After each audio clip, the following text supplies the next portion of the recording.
So welcome to October. At the beginning of the service, I had asked that throughout the service you write down thoughts about what makes you grateful today. What are you thankful for? So during the sermon, you may write some jots down. You can even write down the sermon's almost over. Totally okay. But what we're doing this month is we are exploring the Farmer's Guide to a Bountiful Life. How many of you have ever been a farmer? How many of you have been a gardener? How many of you have killed green things that grow? Okay, all of us are in the same boat. That's good news. And so what we are doing is looking at life through the lens of a farmer. How do we cultivate a bountiful life, not only as individuals, but also as a community of faith? Because what we do know for sure is that there's an old ancient way of farming that hasn't really changed for about 10,000 years. For 10,000 years, one generation passes on their tricks of the trade to the next. And at 7 o'clock service, we have a gentleman that comes and worships with us when he's in town. And when he's not here, he's back in Minnesota farming corn and soybeans. And so I've been in conversation with him about how do you become or what do farmers do? And the one thing that strikes me about farmers, no matter where you are, is that they have a deep connection to the land, but more importantly, they haven't created the system of farming. Instead, they're just using it to continue this tradition. Because over 10,000 years ago, farming revolutionized humanity. Before we had to go hunt and gather our food, and when suddenly they're able to grow their own food and keep livestock, suddenly communities were built and people became stationary. And so for these 10,000 years or so, there's been this underlying way of farming that I think is useful for normal life. I need to say up front, I'm not a farmer, I'm a city slicker. And so I know about as much about farming as most of you. So we're going to learn through this together about what this looks like. Sound good? Sweet. We aren't going to kill anything this month either, by the way. So just so you know. So I invite you to pray with me as we invite the Spirit to move among us in this moment. Our God, we thank you because you're the one who has been stirring us since the beginning of time and specifically since the beginning of our lives.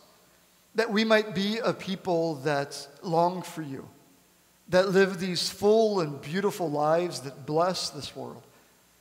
And so this month ahead, would you stir us anew as individuals and as a community, that we may gain a glimpse of your invitation to us to live into this bountiful life that you have promised.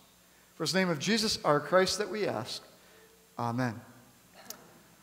Many, many moons ago, I bought my first house with my wife, and it was this awesome little house for just the two of us. And inside of it, as you drove by, had this big front yard that really wasn't a yard. It was more like a dirt patch with trees. And I wanted to be that guy that grew the most beautiful yard in the neighborhood with beautiful gardens behind it, because it seems like that's what you're supposed to do when you own your own house.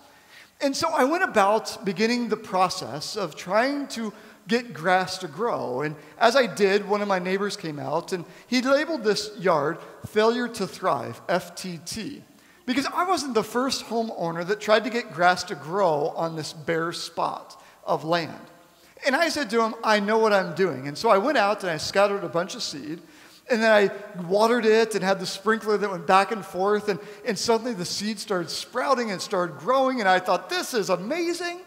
And the first day of summer hit us. And all the seed went from straight to dead. This beautiful yard that I had envisioned died almost overnight. And I couldn't figure out why. And we went from having grass growing to being that house in the neighborhood that you don't want to be that house, where people drive by and are like trying to ignore the ugliness of this one piece of property. That was our house. And so through this, they kept talking about my neighbors, this failure to thrive. Your yard has a problem, and it fails to thrive no matter what anyone has done. So one day I'm talking to my brother-in-law, and my in-laws own a fertilizer company. And I tell him the plight that I'm in, and he said, I got the perfect thing for you. He came over with his pickup truck with 6 big bags of manure. And this wasn't just any manure. This is called huactonite. Huactonite is a gift from the city of Houston of human manure that they have processed that you can then put in your yard. So 6 bags full of human manure go on the front lawn, and he invites me to get one of those metal rakes and rake as hard as I can to try to break up the soil. And he said, water it for a couple of weeks and let it work its way through. Do you know what happens when you re-engage dry manure with water? It smells like there's a sewer pipe broken somewhere in the neighborhood. And so all of a sudden, he comes back sometime later with a pickup truck, his pickup truck, with some grass seed and more manure. And he said, what I want you to do is rake it again, put the manure on, and then put the seed on, and then water it again for the next few weeks. My neighbors thought it was hysterical that I was going to try this exercise all over again. For we had what kind of yard? FTT, failure to thrive. And I was convinced that we were going to beat the yard and we were going to figure out how to get grass to grow. But they kept saying to me, you aren't ever going to get grass to grow there. Which leads me into the sermon today about this tree that doesn't bear fruit. Jesus is speaking in parables. In other words, he's speaking about something else by telling a story about something. And so he's talking about there's this owner of a vineyard, and there's a fig tree in this vineyard. And for 3 years, this tree must have been spectacular. It must have had green leaves and looked really good, but there was one problem with the fig tree. It wouldn't bear any fruit. And so what do you do when you don't have a fruit tree or you have a fruit tree that's not bearing fruit? You get rid of it. And so he says to his gardener, go chop down that tree that for 3 years has not produced any fruit, so that way we can plant something new and we don't waste the nutrients of the soil on something that is fruitless. And what does the gardener say? You heard it? Let me dig around the base of the tree for the next year, throw some manure on it, and let's see what happens. A year from now, if there's no figs, we can cut it down. But it may have figs because we give it the nutrients it needs. So what is Jesus actually talking about? Well, in light of the story that he finds himself in, he is constantly having problems with those around him called the religious leaders of his time. They don't really like his teachings. They really don't like the way he's acting and the way that he keeps welcoming the outsiders in as though they're insiders. Is it that he's talking about for 3 years he's doing ministry among those that aren't bearing any fruit? And that maybe, just maybe, that this idea that they need to be cut down out of their power and the place that they are because they don't bear any fruit? Or is Jesus inviting these religious leaders to hear this story by saying, you got a year to shape up, and it's time to throw some manure on your roots? I like to imagine that what Jesus is inviting them to isn't a judgmental thing, but instead is inviting them into a way to grow up and become fruitful. Throughout the New Testament, fruit is one of these images that are constantly used to describe what you and I are supposed to be. We're supposed to be like fruiting trees that produce a fruit that others can come and eat off of. So what are the fruits of your life today? What are the fruits that others are taking from you from their encounters? What is the fruit that the community gets from this place, Central Union Church? What is the fruit that we're supposed to be having growing off of us? So Paul names them, right? Love, joy, peace, patience, kindness, goodness, gentleness, generosity, and self-control. That they're already named. And so when you look at that list, how are you doing with that? Do you need some manure spread around your life? Are you fruiting in such a degree that people come running to you saying, I want some of what you have? For the scriptures are always inviting us to be bearers of good news, to fruit the way of the Spirit. And so what does it mean to become a community that's cultivating a healthy soil, the soil of the soul, that allows the fruit of God to become a reality among us? Or according to Farmer Phil, what he said to me was that cultivating the soil is the most important part of farming, hands down. If the soil is bad, there will be no fruit. If the soil is good, it will produce a bountiful crop. And so they spend an enormous amount of time prepping the soil in order for anything else to happen. What he said also is, you need to know the soil and help ensure that it's balanced with nutritious value. And so twice a year they go and they chop up the soil and turn it over, partly so that things that are decomposing are continued to churn. Part of it's to get air into the soil, and the other part is to make sure it's light so that water can seep down and soak into instead of running off.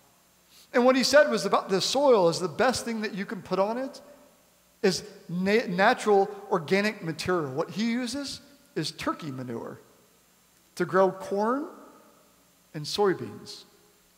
Yummy. But the reality is that we have to cultivate the soils of our lives. And as we're cultivating the soil of our lives, what we're doing is inviting the Spirit of God to nurture us. We're inviting the spaciousness for God to come and pour into us health and those things that we need. And so how do you cultivate your soul? How do you cultivate the soil with nutrients so that you begin and continue to bear good fruit? Well, in the spiritual life and Christianity, what we've talked about is either what some call the disciplines of the faith or the habits of the faith or the practices of the faith, all the same thing. These are simple things like praying, of sitting in silence and contemplation and meditation, of reading these scriptures and allowing them to read into us who are called to be, of gathering together to serve others, of getting a cup of coffee to do life together.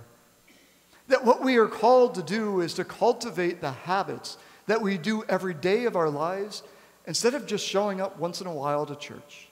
What I know about the spiritual life from my own experience is that if all you ever do is show up to church, it's a great experience, but it's hard to grow deep and to find the peace that passes understanding, to find a joy that's not situational, to find and understand love that never fails. Because it's something that grows in you over time. And so for the last 4+ years, we've given you a devotional guide in the hopes that you grab it and take it home. Hopefully we have some by the end of the service. We ran out today, which is good news. But this is an opportunity to grow deeper in your own journey. And what I often find in our culture today is that famous phrase, I'm so busy, I'm too busy. And I think that's a pile of manure. I think it's a pile of manure that we use because we're too focused on other things. Instead of checking your phone when you wake up, spend 10 minutes with God. Instead of turning on the TV to watch some show that you can live without, take that time and connect with someone that's important to you, or just be present to the present moment. You see, we choose to go deep in faith. It's not forced, it's a choice. And sometimes those choices happen because we're miserable and we want to get out of the misery. And sometimes they happen because we know that there's something deeper that we've yet to experience. And so we start digging deep and allowing some nurturing to happen, some cultivating of our souls in such a way that you and I, we start growing deep and rich.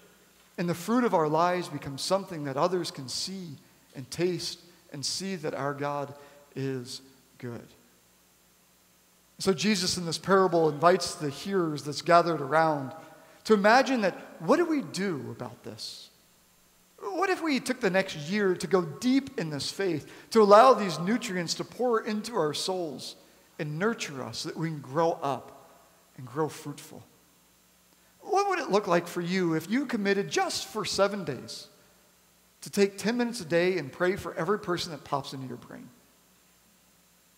What would it look like for you to spend 10 minutes just sitting in silence? To give you a hint, you kind of feel like you're going to go mad at first. What would it look like for you to come and get involved in a prayer group or a Bible study here at the church or somewhere else? What would it be like for you to get involved with a book study in which a group of people gathered together to read spiritual books to go deeper? What would it look like for you to come to church every week and gather together to sing and to celebrate and then eat food together and talk about how awesome the week was and to share the story of your life, the struggles that we all have? Each of us are given the opportunity to cultivate the soil of your soul. But God will never force it. Instead, God will invite. And it's up to us to choose what we do.